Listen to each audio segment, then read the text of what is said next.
ሰላም ውዶቼ፣ እስከ ዛሬ ድረስ እንደዚህ ሶሻል ሚዲያ ላይ ብዙ ነገሮችን እያየው ግን አልናገርም። አንዳንድ ጊዜ መናገር ተገቢ ነው ብዬ ስላመንኩ ነው።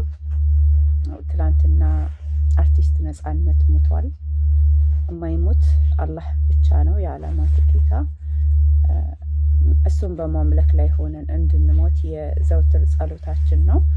ነገር ግን በሱ ጉዳይ ላይ ማለት ነው በሱ ጉዳይ አርቲስት ገነት እንግዲህ መሞቱን ከሶሻል ሚዲያ አይታ ይመስለኛል። እንደሚመስለኝ ከሆነ እንደዛ ነው። ከሶሻል ሚዲያ ላይ አይታ ወዲያውኑ ደግሞ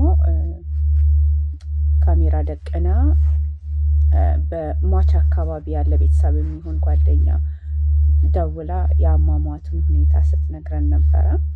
እንዴት እንደሞተ በምን እንደሞተ ስትነግረን ነበረ። ግን እኔ ጥያቄ ያለኝ ለገነት፣ ገነት ምን ተሰማሽ? ማለትም አሁን ትላንትና በለቀቅሽው ቪዲዮ ላይ ማለት ነው አርቲስት ነፃነት ሞተዋል። ያለው አዲስ አበባ ነው፣ አንቺም ያለሽው አዲስ አበባ ነው እና አርቲስት ነፃነት መሞቱን በሶሻል ሚዲያ ላይ ነው የሰማሽው ልበል። በሶሻል ሚዲያ ላይ ሰማሽ። ወዲያውኑ ደግሞ ለካሜራማኑ ካሜራህን ክፈት ቶሎ በል ብለሽ ካሜራውን ከፍቶልሽ፣ ከዛ ደግሞ አንቺ ደግሞ ወዲያው ስልክሽን አንስተሽ ደውለሽ የሟች ቤተሰብም ጋር ይሁን ወይ ጓደኛ ዘመድ አደ ነው ማንም ይሁን ብቻ ግን ደውለሽ እንዴት ነው የሞተው ምናምን በምን ሞተ እንዴት ሞተ ብለሽ ስትጠይቂ ምን ተሰማሽ ገነት? ምን ተሰማሽ?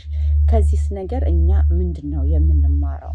ማለትም አርቲስቶች እንደ አርቲስት ቅርብም ሆናችሁ ሩቅም አዲስ አበባ ውስጥ እስካላችሁ ድረስ ትተጋገዛላችሁ፣ ትጠያየቃላችሁ የሚል እምነት አለን። ከዛ አንጻር ምን ተሰማሽ አንቺ?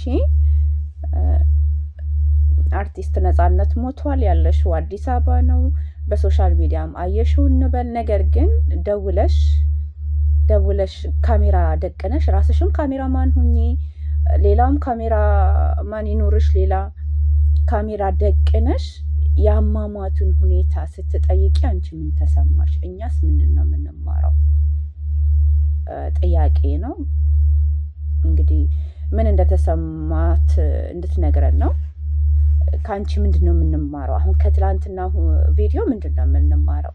እኔ እንደ አንድ ሰው ማለት ነው እንደ አንድ ሰው ጓደኛ የሆነ አርቲስቶች ጓደኛሞች ናችሁ ብዬ አስባለሁ። ባትሆኑም እንኳን ቢያንስ መደረስ ያለበት ለቅሶ ነው።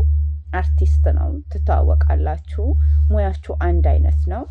እንትን ማትሉም ከሆነ በጣም ጀለስ ማትሆንም ከሆነ ደግሞ ችግር የለውም። ይሄ እንዳለ ትተሹ ማለት ነው። ለቅሶ መድረስ ካለብሽ ደርሰሽ ሄደሽ ጠይቀሽ የአሟሟቱን ሁኔታ እንዴት ነው ጠይቀሽ፣ ከዛ በኋላ ከ2 ቀን ከ3 ቀን በኋላ መተሽ ሶሻል ሚዲያ ላይ ቪዲዮ ቀርጸሽ ካሜራ ደቅነሽ ነፃነት በእንደዚህ አይነት ጉዳይ ነው የሞተው፣ እንዲህ ነው፣ እንዲህ ታሞ ነበር፣ እንዲህ ደህና ነበር፣ አጋጣሚ በቃ ብቲ በጣም ያምራል። አሁን እኛ ከአንቺ የምንማረው ምንድን ነው? ምሳሌ እኔ አሁን ጓደኛ አለኝ በጣም የምወደው በጣምም የማቀርበው ጓደኞች አሉ ልበል እና ጓደኞቼ ማይሞት አላህ ነው፣ ሊሞቱ ይችላሉ፣ አንዳቸው ሊሞቱ ይችላሉ እና ጓደኞቼ መሞታቸውን በሶሻል ሚዲያ አየው ልበል እና ጓደኛዬ የአሟሟቷን ሁኔታ ወይም የአሟሟቱን ሁኔታ ካሜራማኔን ደቅኜ ወይም ካሜራዬን ደቅኜ ጓደኛዬ እከሌ እንዴት ሞተች፣ ምን ሆና ሞተች፣ ለምን ሞተች ብዬ ቀረጻ እየተካሄደልኝ ከዛ በኋላ ሶሻል ሚዲያ ላይ መልቀቅ ነው የሚገባኝ ወይንስ ጓደኛዬ ጋር ለቅሶን ቶሎ ብዬ መሄድ ነው ያለብኝ? በሶሻል ሚዲያ አየው፣ ሄድኩኝ፣ ለቅሶን ደረስኩ፣ አጽናናኋቸው። ከዛ በኋላ ደግሞ ተመልሼ ወደ ቤቴ እመጣለሁ። ቪዲዮ ላይቭም ልግባ፣ ቪዲዮም ቀርጬ እንትን ልበል፣ አለቀ። የአሟሟቱን ሁኔታ ከዛ በኋላ ደግሞ የሰማነውን እኛው ራሳችን እዛ ቤቱ የጓደኛዬን ቤት ይሁን አንቺም አርቲስት ነፃነት ቤትም መሄድ ካለብሽ የሚያስኬድሽ ከሆነ ትሄጃለሽ። ትሰሚያለሽ።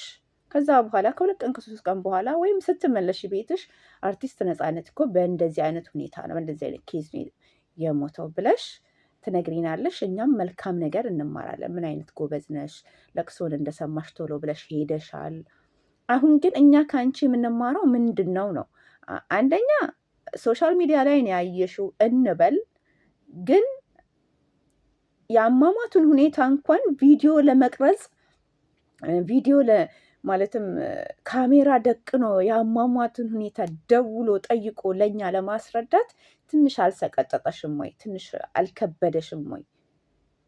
እንዴ አይከብድም? ማለትም እኔ ጓደኛ እንዳልኩሽ እኔ ጓደኛዬ ሞተ ተብዬ ተነገረኝ። ጓደኛዬ ቤት መሄድ ነው ያለብኝ? ለቅሶውን ቤተሰቦቹን ማጽናት ነው ያለብኝ? ወይስ እዚህ ጋር ካየሁት በኋላ ከሰማው በኋላ እንደገና ሶሻል ሚዲያ ካሜራ ደቀኜ እንዴት ሞተ ብዬ መጠየቅ ነው ያለብኝ? እስኪ ምንድን ነው የምንማረው እኛ? ልጆቻችን ምንድን ነው አሁን ከአንቺ የሚማሩት? ይሄ እኮ ያኔ እየተራራቅን ነው ማለት ነው። በቃ ሶሻል ሚዲያ ገዝቶናል ማለት ነው። ይሄ ሶሻል ሚዲያ ላይ ያለው ቪወር ያለው ገንዘብ ዩቱብ ላይ ያለው ገንዘብ እኛን በጣም በዚህ ልክ አዝቅጦናል፣ አውርዶናል፣ በዚህ ልክ እንድንራራቅ አድርጎናል ማለት ነው። አስቢ፣ አንድ ጓደኛው ሞቶበት በዚህ ልክ ከመሄድ ይልቅ እዚህ ጋር ሶሻል ሚዲያ ቪዲዮ ደቅኖ ቪዲዮ ሳትደቅኝ እንኳን የአሟሟቱን ሁኔታ ጠይቅ። እኛ ጋር የአሟሟቱን ሁኔታ የምታደርሽልን ለምንድን ነው? እኛ በመሞቱ አዝነናል። በተለያየ በሽታ ሊሞት ይችላል። ማንም ሰው ሰበብ በሆነበት በሽታ እንቅፋት መቶት ሊሞት ይችላል። በተለያየ በሽታ ሊሞት ይችላል። ነፃነት ደግሞ ከዚህ በፊት ታሞ ነበረ። እንደታመመ ሶሻል ሚዲያ ላይ አጋርቶናል፣ እናውቃለን። የከበደንና ግን በጣም አስቀያሚ ለእኛ ጥሩ ትምህርት አይደለም ብለን ያሰብነው ያንቺ እንደ ጓደኛ እንደ አርቲስት እዛ ሄዶ የመጠየቅ እዛ ሄዶ የማወቅ እያለሽ ግን እዚህ ጋር ሶሻል ሚዲያ ካሜራ ደቅም ብለሽ ራስሽም ካሜራማን ካሜራሽን ደቅነሽ በዚህ ልክ የነፃነትን አሟሟት መጠየቅ ተገቢ ነው ወይ? እኔ ይሄ ጥያቄ ነው። ከአንቺስ ምንድን ነው የምንማረው? እኛ ምንድን ነው የምንማረው? ይሄ ምንድን ነው የሚያስተምረን? ጓደኛችን ወይም የሆነ ጎረቤታችን ሲሞት እኮ መሄድ ሲገባን ሶሻል ሚዲያ ላይ የአሟሟቱን መጠየቅ። እንደዚህ እኮ ቤታችን መጠየቅ እንችላለን። እንዴት ሞተ? ምን ሆኖ ነው? ምን ነካውን? ያሁን ብዙ ጎረቤቶቼ ሞተዋል። ግን ጎረቤቶቼ እንዴት እንደሞቱ ጠይቃል። ታመው ነበር ይሉኛል። እንዴት እስካሁን አልሰማሁም? እንዴት አልነገራችሁኝም? እንደዚህ ብዬ ላለሁኝ ሩቅ ከመሆን አንጻር ማለት ነው። አንቺ ግን እዛው አዲስ አበባ እያለሽ ለነገሩ ሶሻል ሚዲያ ተጠቃሚ ስለሆንሽ አስክሯቸዋል። አንዳንድ ጊዜ ይሄ የዩቱብ እና የምናምን ይሄ ሶሻል ሚዲያ ገንዘብ ስክር አድርጓቸዋል። የምሬን ነው የምላችሁ። ጓደኛ የሆነ በአንድ በሙያችሁ የምትገናኙትን ሰው እንድትረሱ አድርጓቸዋል። በጣም ደግሞም ተሰሚነት ስታገኙ የማይሆን ነገር እያስተማራችሁን ነው። ለምን? እኛ እኮ ሳናቅ ቀርተን አይደለም። ላይክ፣ ሼር፣ ኮፒ ሊንክ የምናደርግላችሁ እኮ ደደብ ሆነን አይደለም። ግን የምታመጡልንን ነገር ከሰዎች ጋር የሚያቀራርበን ጥሩ ባህል፣ ኢትዮጵያዊ ባህል ያለው ይሁን። ሮጡ ሶሻል ሚዲያ፣ ሮጡ ካሜራ ደቅኖ አስበው። በጣም ቀላል እኮ ነው። አንቺ እዛ ጋር ካሜራ ለመደቀን የትኛውን ሞራል፣ እንዴት አይነት ሞራል ብታገኝ ነው? መሄዱ አይቀልሽም? ቤተሰቦቹን ማጽናት አይቀልሽም? በጣም እኮ ቀላል ነው ይሄ ነገር በጣም። እና እኔ እንጃ፣ ወደ ራሳችሁ ተመለሱ የምር።